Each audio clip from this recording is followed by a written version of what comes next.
right. Thank you very much for the opportunity, Pizarri. I don't know if I pronounced that correctly. It's Actually, fine. what I Yeah. did, actually, what I did was I actually wrote down everything on a piece of paper. I didn't actually do any slides, but I can snap this after the call and share and probably develop slides of the text that I've written on my diary to share with people who are interested. But I do not have any slides because I'm going to say this in the form of a story, and it's a bunch of disconnected things because it's just I was trying so many things in the past, and all that actually formed me in the present right now.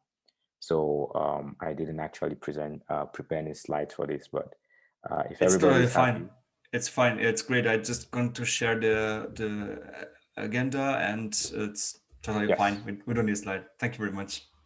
perfect. Thank you very much.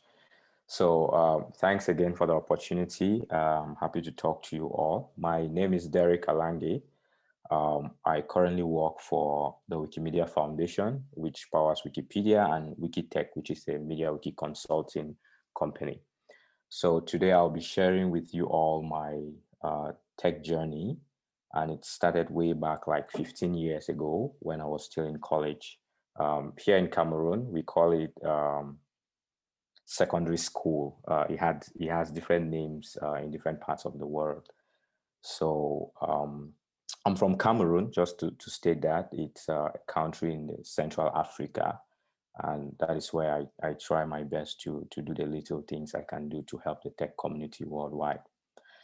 So my tech journey started back in secondary school when I started playing video games on my computer. So I had a desktop in the house that was given to me by a teacher in school to do basic maintenance, to teach me things around hardware maintenance, etc. When the PC came up, I started trying video games like the MIM 32 and Mortal Kombat and all those games in the past. So I was always asking myself, how are all these things created? I mean, I'm able to play games and I'm able to use the computer for fun, but I'm really, really interested in doing this, not just using the games and playing the games, but actually creating a game of my own and see how the world works.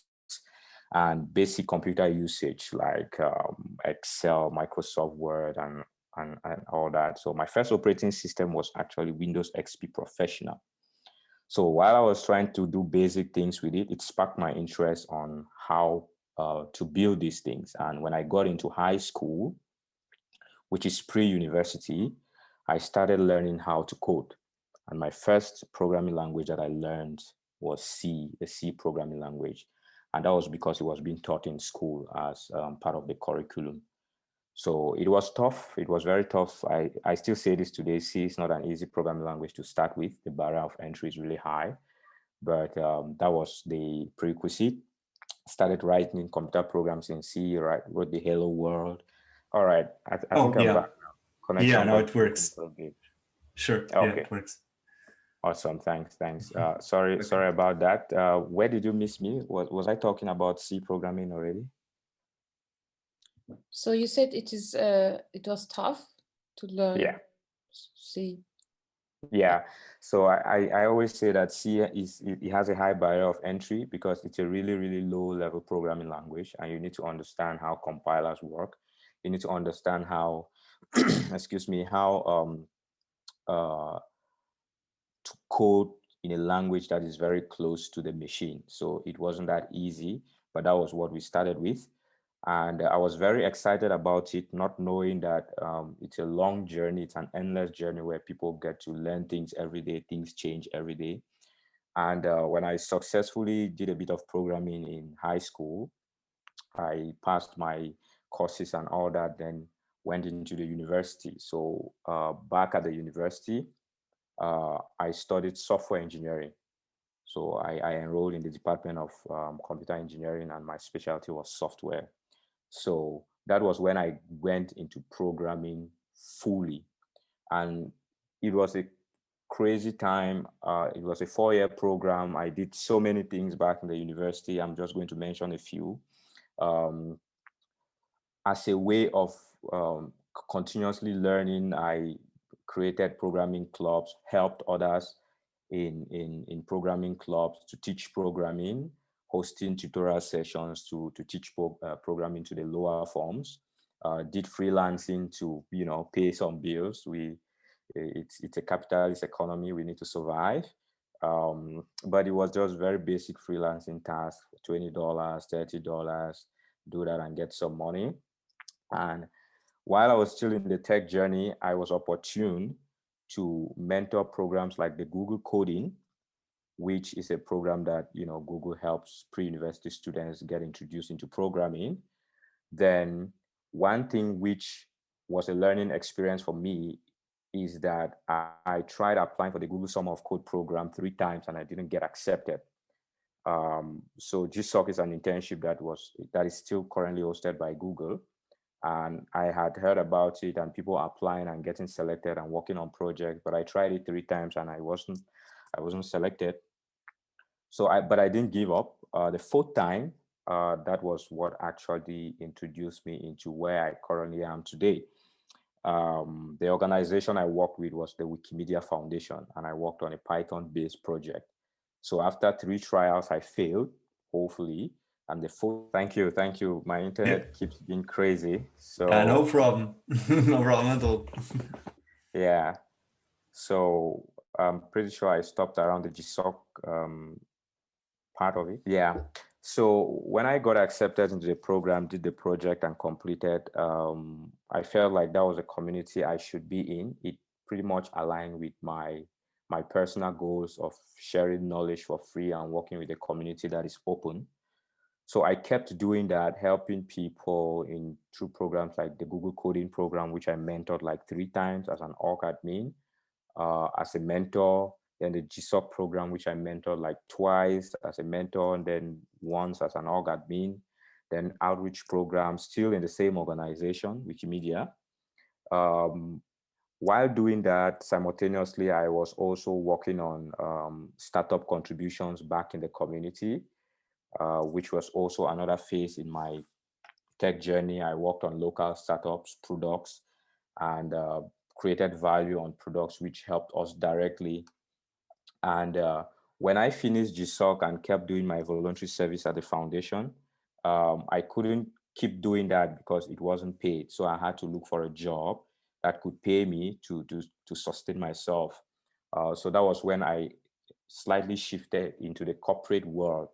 So I applied for a company that had to do with things like machine learning and artificial intelligence. I wasn't fully prepared into that. So it was a tough journey for me.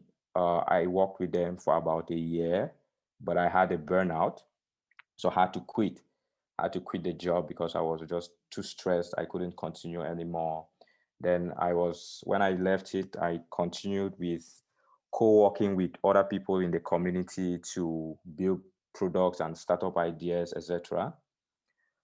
That was not also an easy venture because building a startup from nothing means you need to invest all your time and you can't do that without surviving. You need a job. So I worked for about 3 years trying to build different startup ideas, and I had several burnouts on the way. I had to quit all that as well. Then while I was doing that, I kept contributing into Wikimedia because I felt like I shouldn't leave that entirely because it helps me to learn um, recent technologies, communicate with community members across the world, and keep me motivated. I still kept doing that for no pay, of course, it's open source, but I had a conviction that I just need to contribute my own piece of the cake to the world. And this is where I should do it. I should contribute to a product where it makes knowledge free across the globe.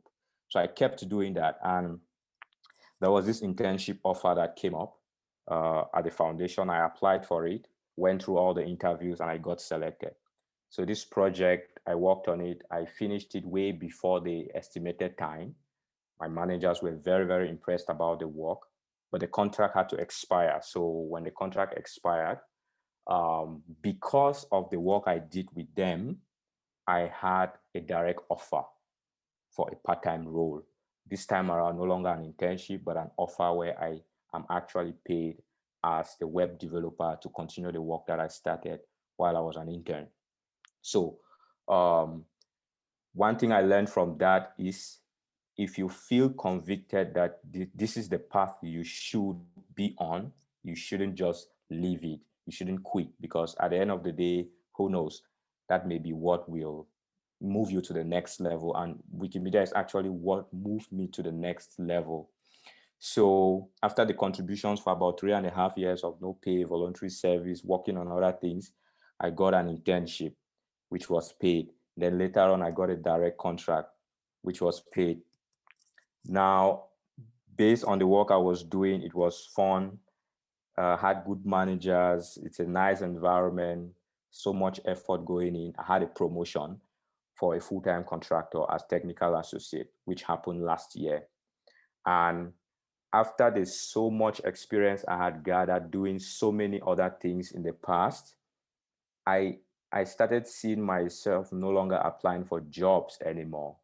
Jobs actually started haunting me. So um, when some yeah, so I wasn't resting anymore. Jobs were just coming all the way. Then I picked one which I thought I could sustain myself again with, in addition to the job I had at the foundation, which is being a software engineer at WikiTeq, because it was like a complement to the work I was doing at the foundation. It's the same ecosystem, it's the same infrastructure. So I felt like I can cope with it. I did not want to divide my attention across different companies with different goals. So since it's still on the wikis, I accepted the offer, and I'm working there as software engineer as well. And sometimes I still freelance, but I try not to do that often because it can cause me to burn out, and I do not want to have any burnout anymore. Um, so currently, as we speak in this call, I started from nothing, like really nothing. I started with video games, and I'm currently working as software engineer in a company and technical associate in another company, with several burnouts on the way, several challenges and troubles and problems, and name it, that I had to solve to get to this level. The truth is, challenges will always be there. They will always come, but they are there to make you stronger and to make you know that it is not all about um, coding. It's more about living life and interacting with people and making the world a better place. And from there, my future plans, actually, this is from my personal experience. Due to the burnout, I've learned that a lot of techies out there don't pay attention to their health. So I'm looking for a way to merge the health field and the tech field, which is my future plan at this point.